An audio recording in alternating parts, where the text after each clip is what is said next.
السلام عليكم. اليوم رح نكمل حلقتنا اللي بلشناها المرة الماضية اللي هي سؤال وجواب نقاط. جاوبنا على بعض من الأسئلة واليوم رح نجاوب على بعض الآخر من الأسئلة.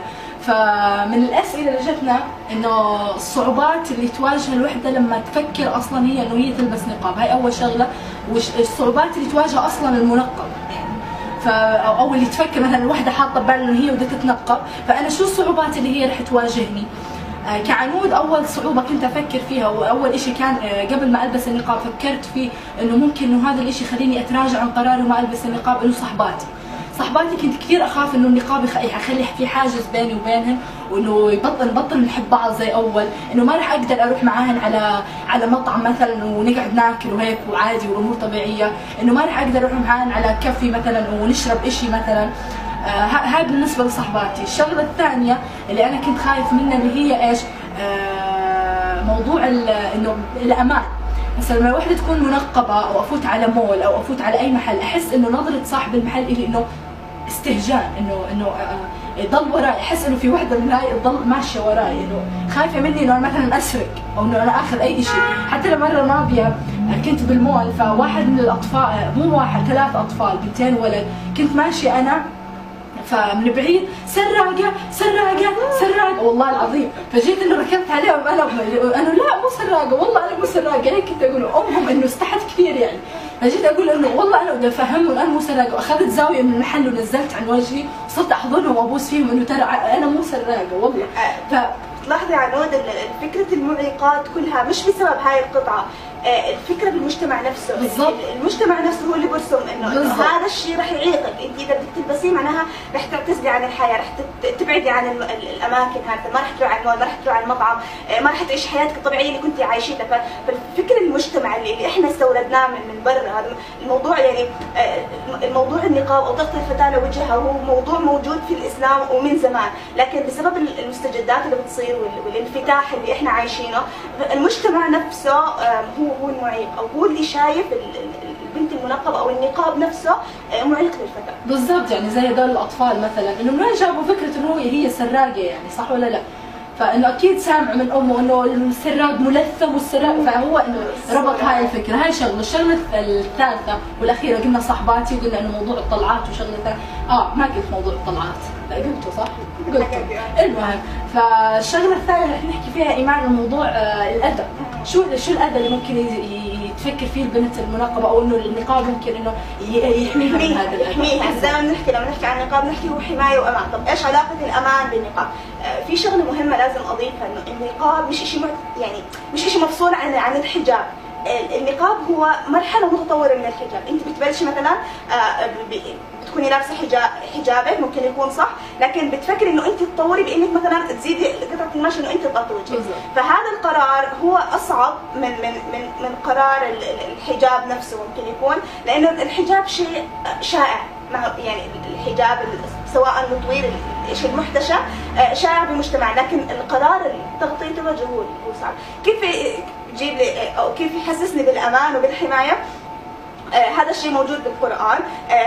فلا تخضعن في القول فيطمع الذي في قلبه مرض. الأذى هون مش أذى محسوس أو شيء احنا يعني الأذى اللفظي، مثلا نفكر إنه بس مجرد إن البنت تمر من الشارع، إنه أنا راح إذا ما كنت لابسة الحجاب الصح بس راح أتعرض لكلام بذيء أو لأذى من الناس، أو حتى مثلا ممكن حدا يخطفني، أو هاي الأمور اللي كان فيها الحلقة. تمام.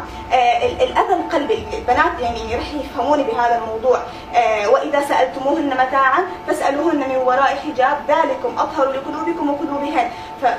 فالأذى هون الأهم هو قلبي، يعني أنت مش بس رح تمشي بالشارع، أنت رح تشتغلي بوظيفة معينة، رح تتعلمي، رح تطلعي على الجامعة، وين ما كان رح تتعاملي مع الجنس الآخر. فهون الحماية حماية لقلبك. أنت مدام الإشي هذا بذكرك بأنه أنت إلك هدف سامي، هدفنا بالاخر نحن غايتنا لما نوعى على فكره انه نحن عايشين في الدنيا، والدنيا عباره عن ممر، الدنيا عباره عن محطه، مش وطننا، مش مكاننا. فانا هون بمكان اختبار، انا قاعد بزرع عشان احصد في الاخر. موضوع اخروي، بموضوع الجنه ورضا رب العالمين، موضوع اعمار الارض. نحن مخلوقين لنعمر الارض ونرضي رب العالمين. طب كيف بدي اعمر الارض؟ انا لازم اتشارك مع الجنس الاخر. النقاب او الحجاب الصح ما بعزلني عن الحياه، ولا حتى بفصلني عن وظيفتي باني انا اعمر الارض، باني انا اشارك، باني انا اقدم لمجتمعي. بالعكس انا راح اشارك الجنس الاخر، راح اشارك الرجل باعمار الارض بطريقه اني ما اشت. هذا الحجاب الصح، لما انا البس حجابي صح والرجل كمان يلتزم بحجابه. حجاب الرجل ايش هو؟ انه يغض البصر. انا اذا قصرت بحجابي راح اتحاسب يوم القيامه على تقصير في حجابي. الرجل برضه مطلوب منه انه هو ما ينظر نظره خاطئه للفتاه، تمام؟ هذا هو حجابه. اذا نحن التزمنا بهذا الموضوع رح نعمر الارض صح، نصلح المجتمع وراح تصلح الامه كلها. فالحجاب جوهر، مش بس مظهر، مش بس قطعه قماش، انضباط في السلوك، التذكر بان هذه الدنيا مش وطننا. هاي الامور كلها بتخلينا ننجز، بتخلينا نستثمر وقتنا، وبتخلينا نعمل شيء ونترك اثر في هذا البلد او في هذا المجتمع. بالضبط. شغله ثانيه موضوع انه اعمار الارض وزي هيك. سيدنا عمر بن الخطاب لما قال للرسول صلى الله عليه وسلم انه لو انه تؤمر زوجاتك بانه يغطي حالا او انه يستر الحال انه زي هيك، ما كان موضوع سيدنا عمر بن الخطاب ما كان انه هو ضد المراه، ولا كان هو ضد انه المراه مثلا تكون معمره بالهاي، ولا ضد انه المراه تكون تشتغل، ولا ضد انه المراه هي تنجز. لا بالعكس، هو كان انه لانه المراه لازم تنجز، ولانه المراه لازم تختلط بالرجل، لانه المراه لازم انه يكون في عندها شغل، يكون في عندها مثلا رساله توصلها، هي لازم تتغطى. ما هي لانه راح تكون مع يعني بمواقف انه هي بتضطر انه تحتك بالرجل او انه تشارك معه، عشان هيك لازم تتغطى. فكثير ناس كانوا ضد انه والله العظيم في كثير ناس اعرفهم انه لا سيدنا عمر بن الخطاب متشدد ويكره المراه.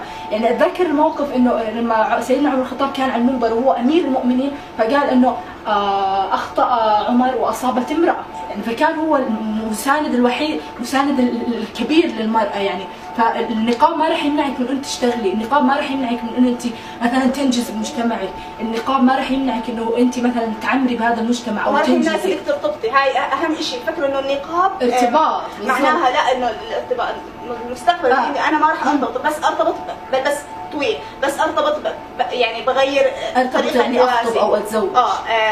بس ارتبط او اني اخطب، اني راح البس النقاب، لان النقاب راح يمنعني من هاي الموضوع. هاي عنود خطبت قبل النقاب صح؟